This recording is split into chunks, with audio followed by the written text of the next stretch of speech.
Hola, hola, muy buenas noches, bienvenidos a Desafío 2020. Bueno, ante todo, gran recibimiento al Gato Silvestre, que la rompió como siempre. Nosotros también estamos volviendo a Desafío después de unas vacaciones. Gracias a los compañeros que estuvieron suplantándome, ocupando este espacio. Muchas gracias a ellos, a la producción, a todos. Hoy nos vamos a meter en un tema, que prometió el presidente de la Nación, Alberto Fernández, que sea una prioridad para su gobierno. Alberto Fernández, lo dice siempre, ha venido a cambiar el orden de prioridades que había durante los 4 años de Macri, a cambiarlo completamente.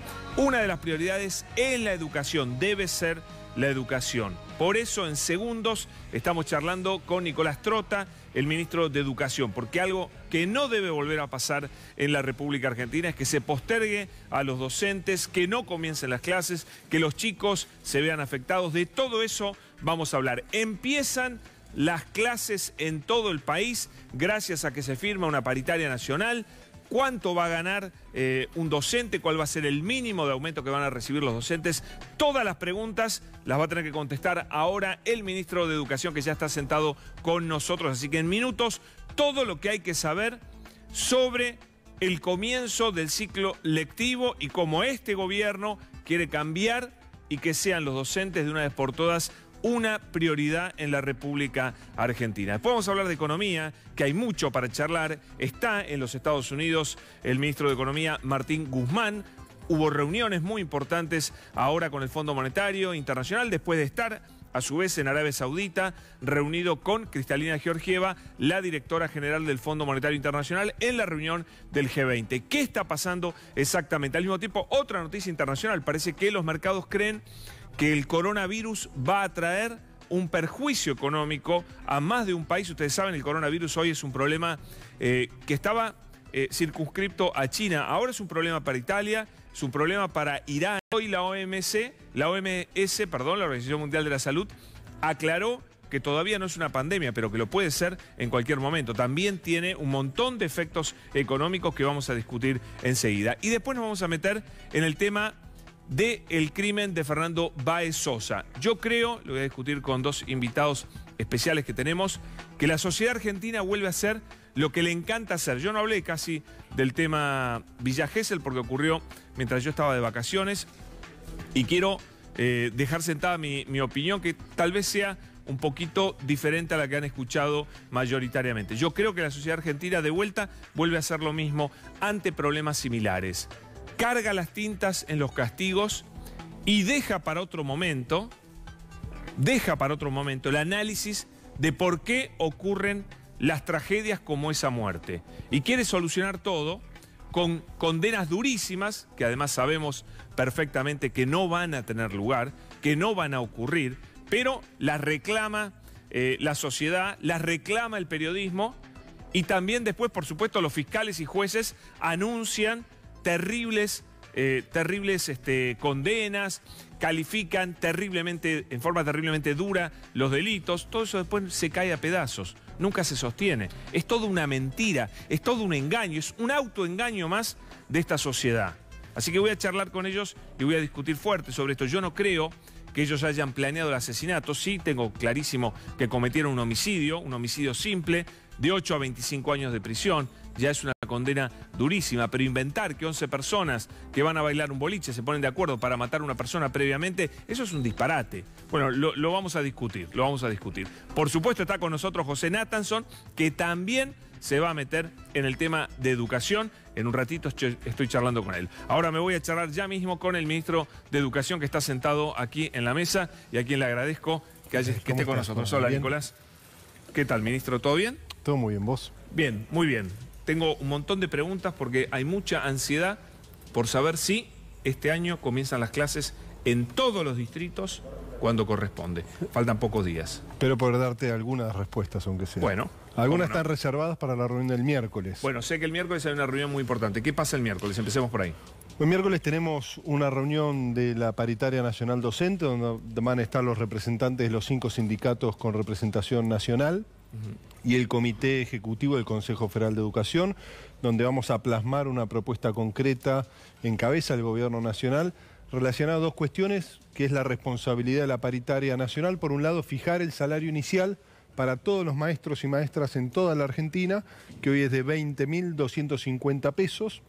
Y el miércoles vamos a hacer una propuesta de... O sea, el año pasado fue de 20.000. Octubre del año pasado fue la última actualización, claro, porque cuando se suspendió la paritaria, cuando dejaron sin efecto la paritaria en la gestión de Macri, asociaron el salario inicial docente al salario mínimo vital y móvil, 20% por arriba del salario mínimo vital y móvil, y la última modificación que se aplicó fue en octubre del año pasado. Pero me equivoco al decir que hay distritos donde es mayor ese mínimo y hay distritos donde es menor. Bueno, ese es el mínimo que se garantiza en todo el país. Hay 4 jurisdicciones, ¿no? Hay maestros y maestras en Misiones, Corrientes, Santiago del Estero y La Rioja, que no llegan en algunos casos, no todos, algunos pocos al mínimo, y a partir de ahí opera el fondo compensador, claro, que es el compromiso del Gobierno Nacional de pagar la diferencia para que todos los maestros tengan ese salario inicial en la Argentina.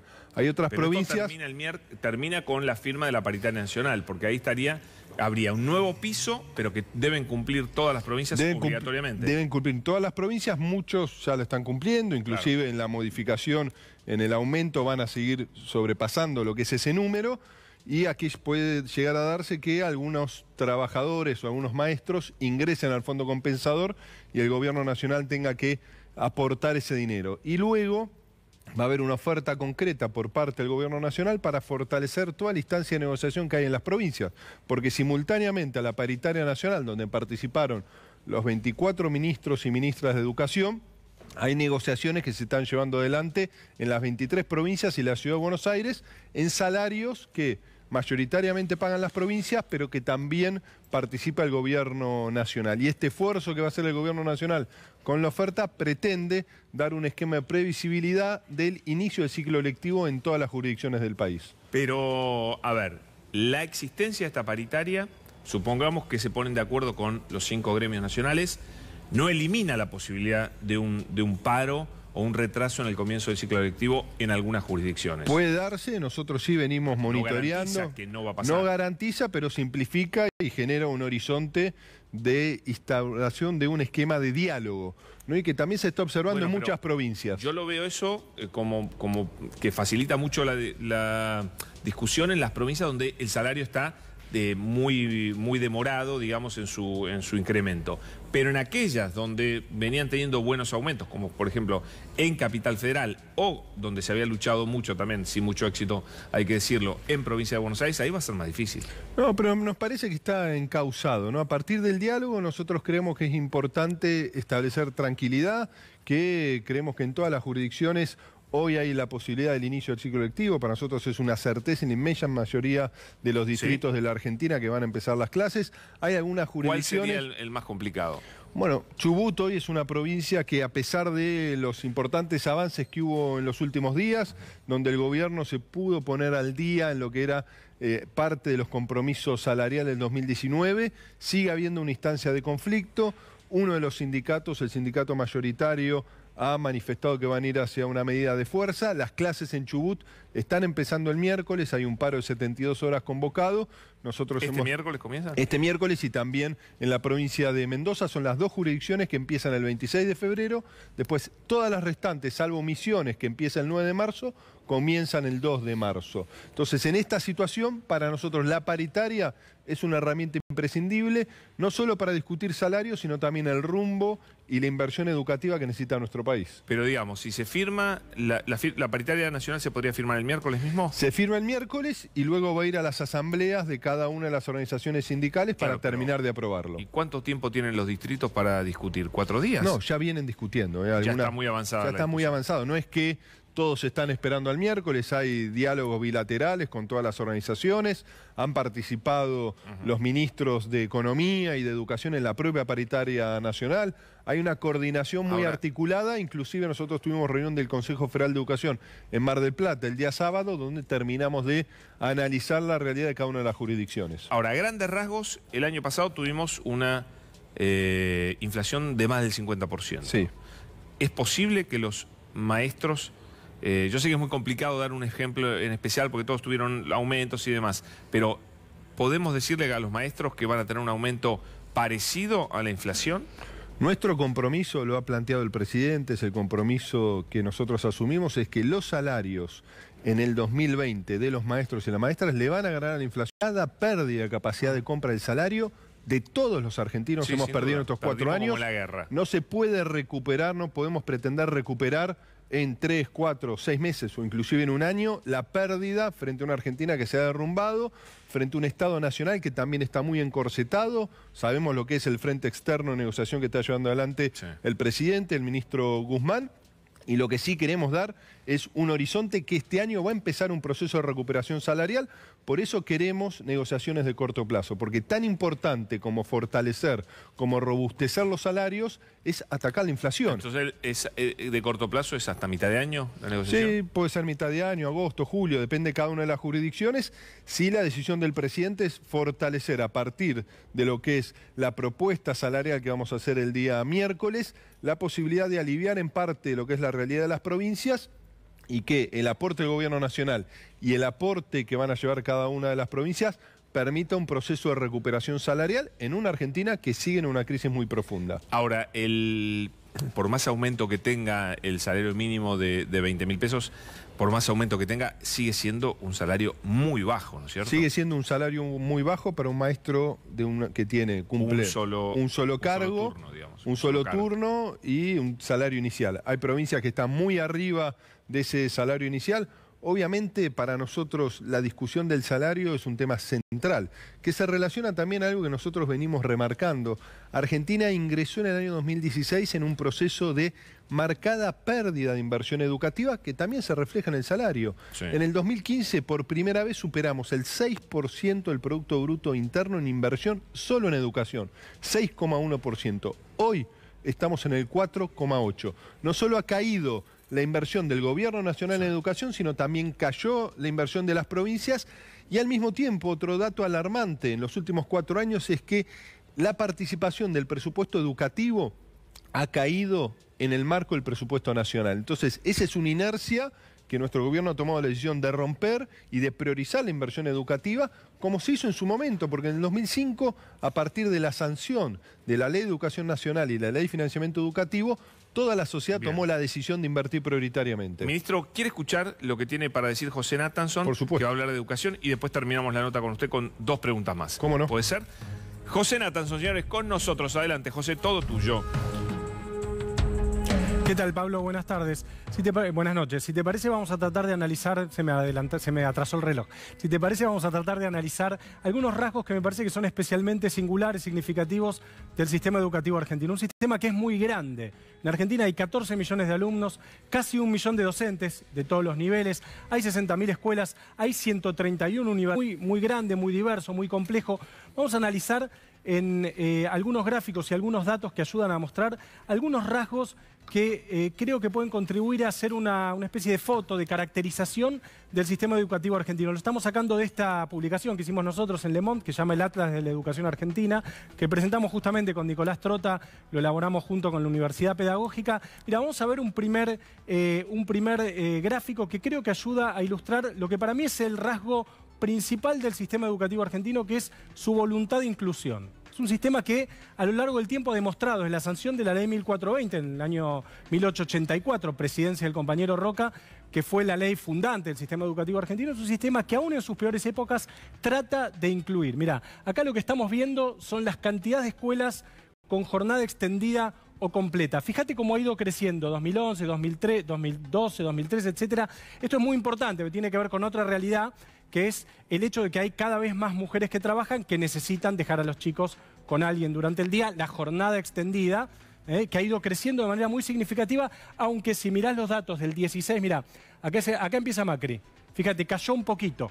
Venía creciendo sistemáticamente desde el 2011 y empezó a caer un poquito. Ahora, aún así se ve una voluntad de avanzar en este punto, que es un punto muy estratégico. Pues, bueno, trabaja el padre, trabaja la madre. ¿Qué hacemos con los chicos? La jornada extendida, el doble turno ayuda muchísimo. Vamos a ver. Y una mejor calidad educativa, ¿no es cierto? También, pero eso es otro... Sí, efectivamente, ese es otro punto, que es dentro de esa jornada extendida, es decir, dentro de la inclusión, ¿qué tipo de calidad le damos? Ahí vamos a hablar de eso. Incluir un lenguaje, una lengua extranjera, ¿no? Sí, la relación con las tecnologías. Vamos después a analizar otro rasgo que es la desigualdad, que también me parece que es muy importante mencionarlo. Vamos a ver, esta es la cantidad de escuelas secundarias y de alumnos matriculados. La liñita azul son las escuelas secundarias, la roja los alumnos matriculados y la flecha en gris, en negro, es el porcentaje de alumnos matriculados en escuelas secundarias que asisten a las escuelas secundarias. Fíjate, bueno, obviamente siglo XIX casi no había, empieza a crecer a partir de los 40, los 50. Fíjate el salto que da, es muy significativo el salto que da. La cantidad, tanto de alumnos como de escuelas. Acá hay un problema, después lo podemos conversar con Nicolás, que es la terminalidad, es decir, cuántos chicos que empiezan, terminan. Si uno lo mira, cuántos terminan en término, son relativamente pocos. Ahora, ¿cuántos terminan en total? Yo no sabía este dato, lo teníamos en el Atlas. 2/3 de los que empiezan la escuela secundaria terminan la escuela secundaria en algún momento.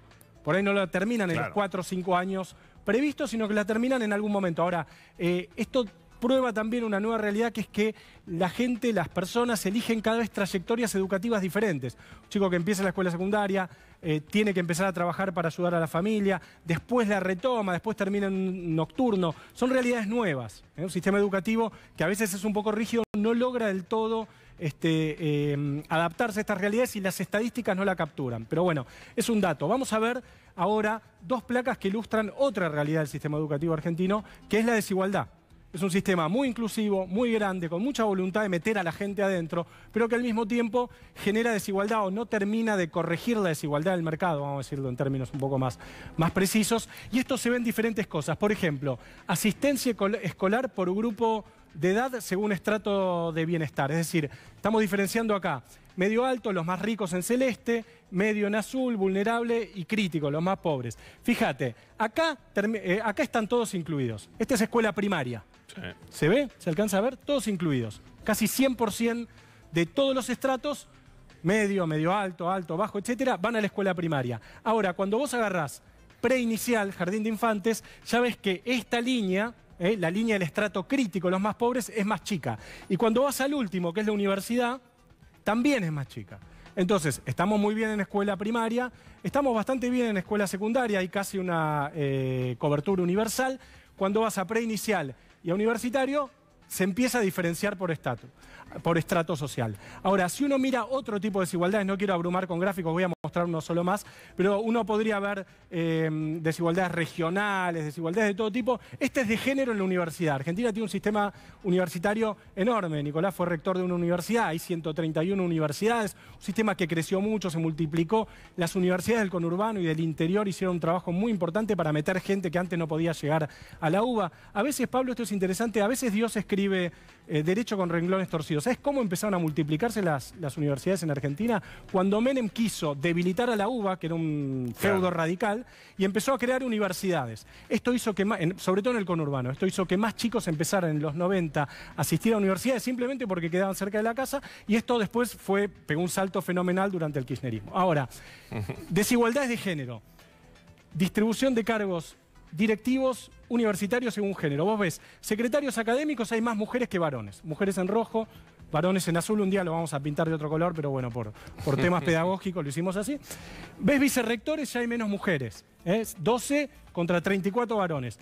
Ves rectores, 7 contra 50. Cuanto más ascendés en la jerarquía universitaria, menos mujeres hay. Bueno, estos son algunos datos, hay 200.000 maneras de ilustrar esto, de cómo el sistema educativo argentino es, por un lado, muy inclusivo y por el otro lado, también muy desigual. El riesgo, y esto por ahí una pregunta para el ministro, es si no estamos generando un sistema educativo que es muy amplio, pero que está consolidando circuitos educativos separados, es decir, circuitos educativos en donde los ricos van a un jardín de infantes, una escuela primaria, una escuela secundaria e incluso una universidad diferentes a la de los pobres, con sus respectivas diferencias también de calidad.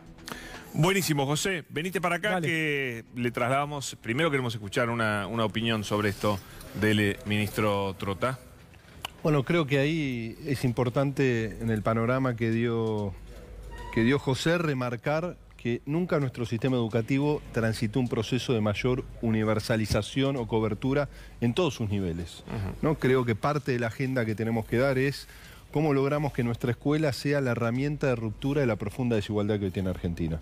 Porque esos gráficos hay que sumarle la enorme asimetría educativa que hay por región en la Argentina, ¿no? Porque eso también se asocia a lo que es la realidad de pobreza o de empobrecimiento, para usar de definir. Donde hay más necesidad, tiene que haber una escuela con mayor recursos y mayores herramientas. Y eso no es lo que termina ocurriendo, Porque la escuela se termina pareciendo muchas veces, en esta reflexión que hacía José, al lugar en donde está emplazada. Claro. ¿No? Una escuela de sectores medios acomodados o lo garantiza el mercado o lo garantiza la propia familia, todas estas herramientas. Y lo que nosotros tenemos que garantizar es mayor presencia del Estado para poder dotar a esa escuela de todas las herramientas para romper la desigualdad, que es la principal responsabilidad que tiene la escuela. Cuando una escuela es de calidad, cuando logra romper la reproducción de la desigualdad.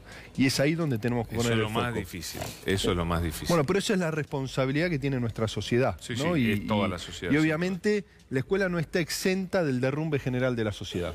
Y también otra última reflexión. Yo creo que tenemos que ser conscientes, todos los argentinos, que los procesos educativos hay que sostenerlos a lo largo del tiempo. No hay soluciones mágicas en el campo de la educación. Hay que construir consensos, hay que lograr procesos coordinados, sustentables de inversión educativa, y hay que sostenerlos en el tiempo.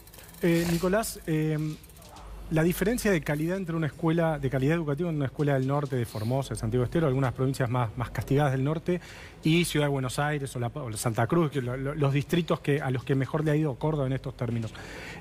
¿Cómo se pueden corregir desde el Estado Nacional? Porque al mismo tiempo la educación ha sido transferida a las provincias, digamos. ¿Y cuáles son las herramientas de las que dispone el ministro para hacer esto, además de la paritaria? Bueno, eso creo que el análisis histórico de lo que fue el proceso de provincialización hay que tenerlo siempre presente. Eso implicó fuertes retrocesos en la construcción de una Argentina mucho más armónica y equilibrada. Nosotros creemos, y estamos trabajando en esa línea, que la institucionalización de consejos regionales de educación son el camino para avanzar en la ruptura de esas desigualdades, con agendas propias de regiones que suelen tener problemáticas muy similares y que, tratando de establecer objetivos concretos, podamos avanzar. En cuestiones de cobertura es uno de los desafíos que tenemos, siendo conscientes que hay regiones de nuestro país que todavía deben resolver la agenda educativa del siglo XIX, donde hay escuelas que tienen letrinas y que no tienen aguas potables. Y hay otras escuelas que están emplazadas en el pleno siglo XXI. Entonces, esa agenda debe implicar que nuestro ministerio y los ministerios provinciales avancen en la agenda del siglo XIX para resolverla rápidamente y puedan también transitar la agenda del siglo XX con estudiantes del siglo XXI que necesitan una escuela que los interpele, que no solo los prepare para el mundo del trabajo, sino también que le dé las herramientas para transitar como ciudadanos plenos. Hablando de los problemas edilicios, bueno, tuvimos un hecho terrible, ¿no? El año pasado, con la muerte de una maestra y de un trabajador. Es Andrés Rubén en Moreno. Exactamente, Moreno. ¿Qué están haciendo ustedes desde La Nación con el gobernador Axel Kicillof para solucionar los graves problemas que hay edilicios todavía en la provincia de Buenos Aires en las escuelas? Bueno, hace algunas semanas en Merlo el gobernador lanzó un plan de refacción de 754 escuelas en una emergencia edilicia para llegar a al inicio de este ciclo lectivo. A eso se suma la iniciativa que está llevando adelante nuestro gobierno a través de la economía popular, de los sectores de la economía popular, también para un proceso de refacción en el corto plazo de los establecimientos educativos. Y ahí tiene que haber no solo una agenda, que es lo que estamos proyectando, vinculado a la construcción de nueva infraestructura para avanzar en la cobertura de la educación inicial, no solo universalizar la sala de 4 como marca la ley, sino también avanzar en la sala de 3 y en la sala de 2, en la jornada extendida, y también un plan de refacción de nuestras escuelas, donde ahí gran parte de la responsabilidad está en cabeza de los gobiernos provinciales. La construcción de nuevos establecimientos generalmente la asumen los gobiernos nacionales, y todo lo que es el mantenimiento de la refacción, cada una de las jurisdicciones. Bueno, le dejo la última al señor José. Una pregunta casi filosófica. La escuela, le pedimos, ¿no te parece a veces, Nicolás, que le pedimos a la escuela demasiado? Digo, le pedimos a la escuela que eduque, que construya ciudadanía, que dé de comer. Que dé de comer, o sea, que contenga socialmente, que contenga emocionalmente, que acerque a los niños al deporte, a la cultura y no sé qué. Ahora la educación sexual obligatoria, estamos todos muy a favor, por supuesto. Es decir, ¿no se le pide de repente al sistema educativo más de lo que el sistema educativo puede dar? ¿No sentís eso a veces? Yo creo que es la institución, por capilaridad, por responsabilidad, que tiene que dar esas respuestas. Ahora, como le pedimos tanto, le tenemos que dar mucho más. Entonces, más plata, digamos. Más recursos y más consensos, y sostener esas políticas. Porque cuando, por ejemplo, en ciertas evaluaciones, si la Argentina se derrumba socialmente y si no logramos sostener los procesos de inversión del 6%, totalmente, un piso del 6%, en una Argentina donde muchos de nuestros niños y niñas no se alimentan y llegan con hambre a la escuela. Entonces, en esa diversidad de desafíos, creemos que la institución escolar es la que tiene la mayor cantidad de herramientas, siempre y cuando la política, no hablo de un gobierno, sino la política, asume el desafío de sostener los consensos que se construyan, que va de la mano, por supuesto, de la inversión, pero también del diálogo multisectorial con los maestros, sus organizaciones sindicales y articulando en un país federal que en la Constitución es federal, pero en que la realidad histórica es muy unitario en su proyección de desarrollo. Ministro Trota, muchas gracias. Estamos muy atentos a lo que pase el miércoles y al inicio de las clases la semana que viene. Bueno, muchas gracias a ustedes. Mucha suerte. Gracias. Chau, hasta luego. Hasta luego. Bueno, señores, le pido al señor José Natanson que se quede porque vamos a hablar de economía, no solo de la Argentina, sino también del mundo, porque el coronavirus está planteando un desafío económico no solo a China, sino a los otros países también. Vamos a ver un informe sobre el Fondo Monetario Internacional y ya estamos hablando de economía. Ahí está Martín Guzmán. Esto imagino que fue en Arabia Saudita, ¿no? Esta foto en la reunión del G20. Importantísimo para el país, declaración del personal técnico del Fondo Monetario Internacional sobre la Argentina. ¿Qué dice el FMI? ¿Cuál es la novedad? Lo que acaba de decir el FMI, la deuda de Argentina es insostenible. Además de que la deuda es insostenible, es que le dice a los acreedores privados acepten una quita considerable de... No sabemos si el capital de los intereses lo estamos viendo en este momento porque tampoco sabemos cuál va a ser la propuesta de la República Argentina. Que fue la suerte de decir, parecía que no teníamos nada, pero tenemos razón. Y nos dieron la razón. Y por primera vez en la historia, el fondo promueve semejante reconocimiento. Vos sabés que la negociación más importante hoy es con los bonistas. Sí. La negociación con el fondo se da en forma paralela, obviamente, pero siempre hay tiempo para cerrar con el fondo. Debo recalcar que esta ayuda que hemos obtenido son fondos que vienen a financiar el camino que ya veníamos transitando. Un camino de convergencia al equilibrio fiscal. Estamos convencidos de que vamos por el camino correcto. Hambre y deuda son dos prioridades para el gobierno nacional y en función de eso entonces cómo se articula con lo político. Nadie puede correr al gobierno en este momento, algunos sí, pero son sectores más desconectados de la realidad. Son sectores que quieren ir contra el gobierno de todas maneras, pero digo... ¿A qué te referís con que no? Políticos más o menos... con una proyección de mediano plazo, alguien que quiere construir credibilidad política no puede salir a correrlo al gobierno diciéndole, bueno, la verdad ustedes no tienen un plan económico. Plan económico es subir tarifas, plan económico es bajar el gasto público, plan económico es hacer una reforma laboral que flexibilice el trabajo. Siempre que se habla de plan económico, te ponen esas medidas sobre la mesa. Y este gobierno no va a tomar esas medidas. No tomar esas medidas forma también parte de un plan macroeconómico que intenta darle de nuevo solvencia a las cuentas de la Argentina. Martín hizo un trabajo con los equipos técnicos formidable y con ella misma. Y después también hicimos lo que políticamente debíamos hacer, que era pedirle ayuda a Israel, a Italia, a España, a Francia, a Alemania y al Papa, que el Papa, la verdad, el aporte y el apoyo del Vaticano fue inconmensurable. Y todo eso, sumado a la charla con Trump, dio que esto. Y la verdad que esto, el mundo debe celebrarlo porque es una revisión que hacía falta. No es que con esto estemos salvados, ni mucho menos, no es que se haya terminado la historia, pero es exactamente, textualmente te diría, lo que quería Martín Guzmán que sacara como comunicado el Fondo Monetario, porque esta declaración del Fondo Monetario, además de decir que la deuda argentina no es sostenible, dice que se requiere una contribución decisiva y significativa por parte de los acreedores privados. El préstamo del fondo está claro que fue un monto récord en tiempo récord con apoyo político. Los últimos años, después Macri también dijo, fueron una pesadilla. Esa pesadilla incluyó ir corriendo al Fondo Monetario Internacional porque ya los vencimientos de la deuda que habían tomado a 4 manos los 2 años anteriores no los podían pagar. Fueron al fondo, consiguieron el crédito más grande de la historia del Fondo Monetario y bueno, y siguieron con el mismo mecanismo, no es que lo usaron para algo mejor. Y el resultado fue que después el fondo tampoco les hizo los últimos desembolsos y decidieron reperfilar la deuda, que fue básicamente un default. La palabra default Hay quienes dicen, bueno, ahora que el Fondo Monetario... Muy bien, señores, queda poco tiempo, al gobierno no le queda tanto tiempo, un mes y unos días más para el plazo que se autoimpuso para solucionar el problema de la deuda. Con nosotros dos economistas amigos, el señor Julián Sicari, el señor Hugo Vázquez. Se visten diferente y piensan diferente estos dos economistas, así que nos vamos a enriquecer mucho con el aporte de ambos. Bueno, ¿cómo ven este avance de lo que pasó la semana pasada, la reunión hoy de Martín Guzmán con el Fondo Monetario Internacional? Julián, si querés, empiezo con vos. Sí.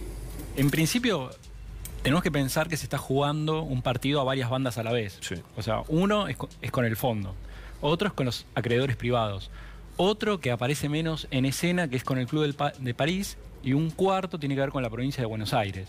Entonces, en general, todas las semanas va cambiando el foco de análisis donde lo ponemos.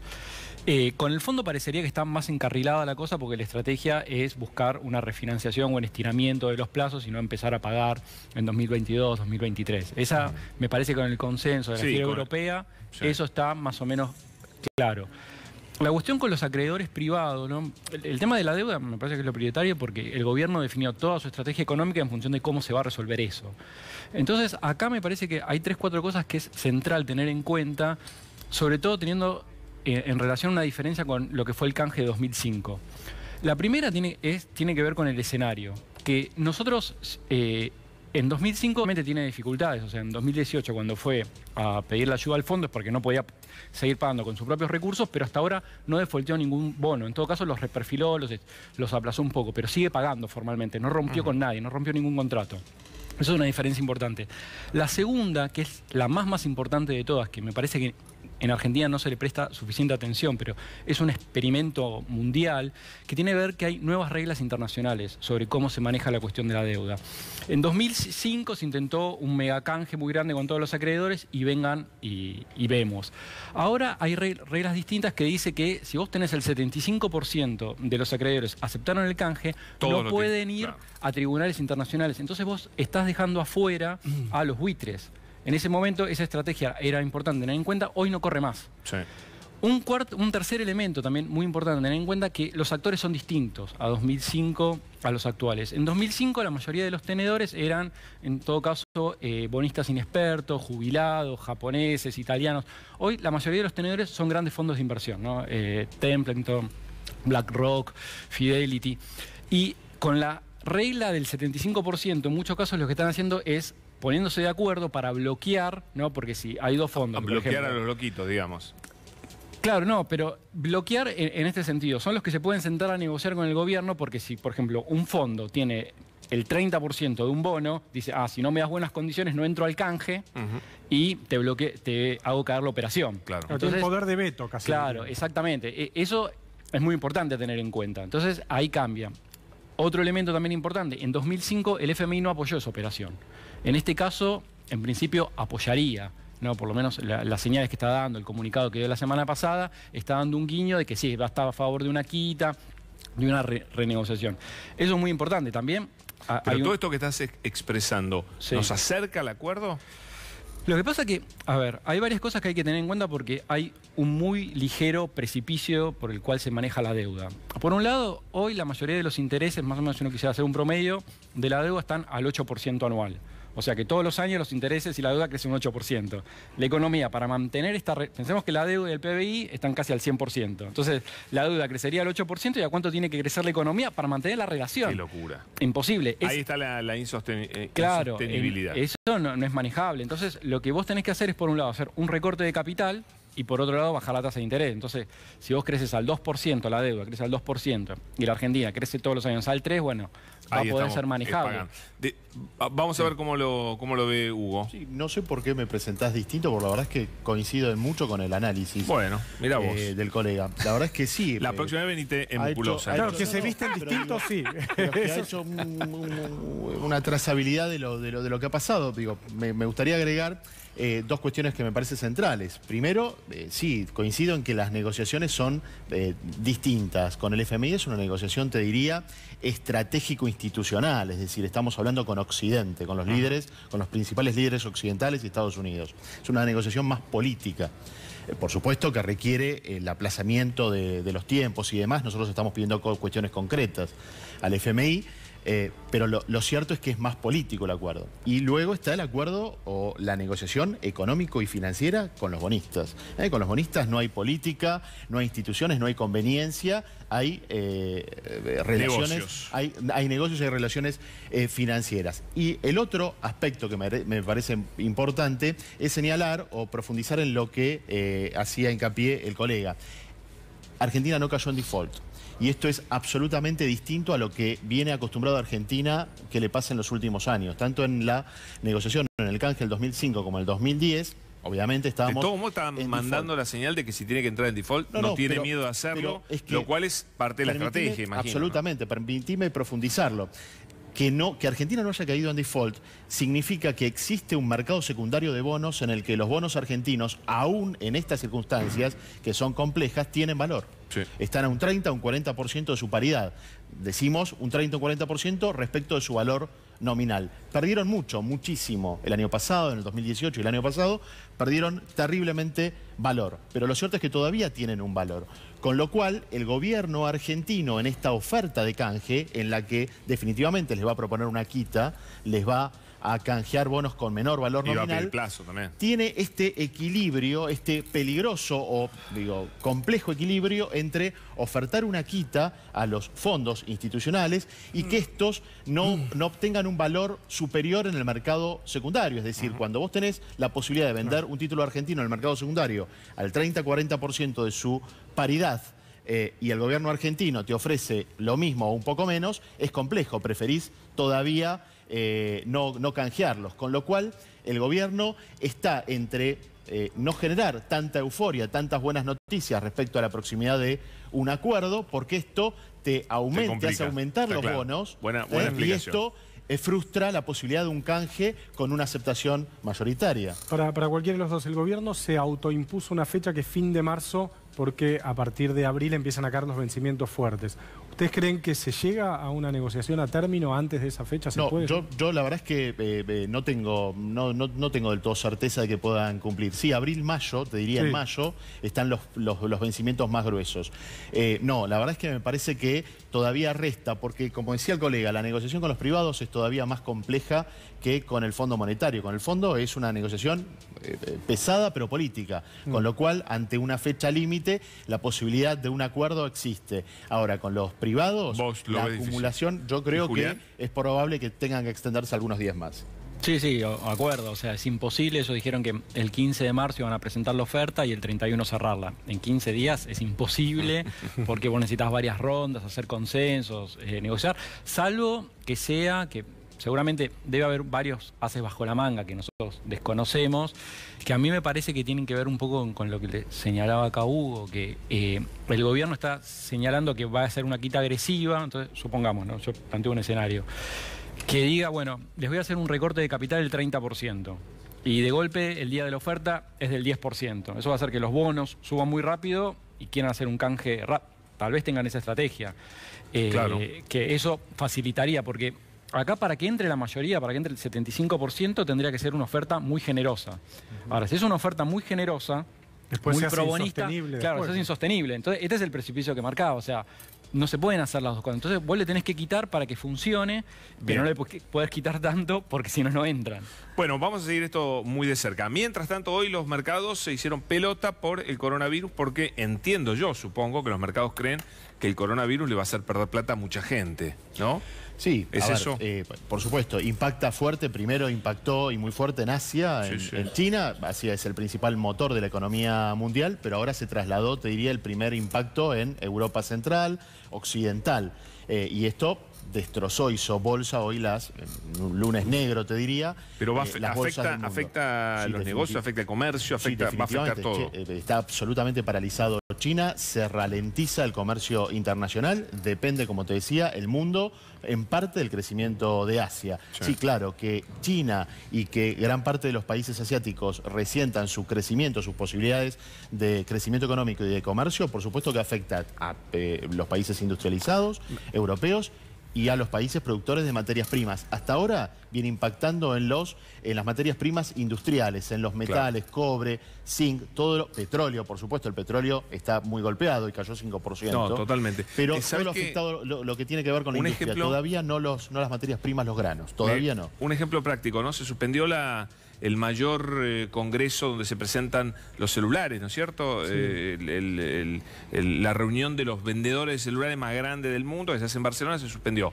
Y los chinos, por supuesto, eran los principales expositores y las vedettes ahí. Claro, vos vas a un negocio de celulares en Europa y te compras un celular de alta gama, al 30% del valor. Claro. Y es chino, ¿no? Por supuesto. Con las marcas chinas.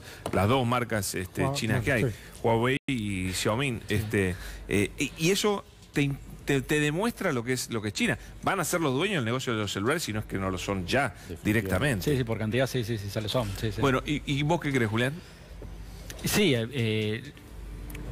es difícil calcular ciertas cosas porque tienen que ver con cuestiones más psicológicas por momentos, con pánicos. Efectivamente lo de China es una realidad porque uno ve imágenes de ciertas ciudades donde la gente no sale a la calle, entonces la gente no sale a trabajar. Está pasando en algunas ciudades no sale a consumir. De Italia, ¿eh? Sí, claro, el tema es que hoy hay muertos pasó, también en Italia. Claro, hoy pasó, ya llegó a Europa, ¿no? Entonces, cuando un virus no está contenido, ¿no? Entonces uno no sabe esto dónde puede terminar.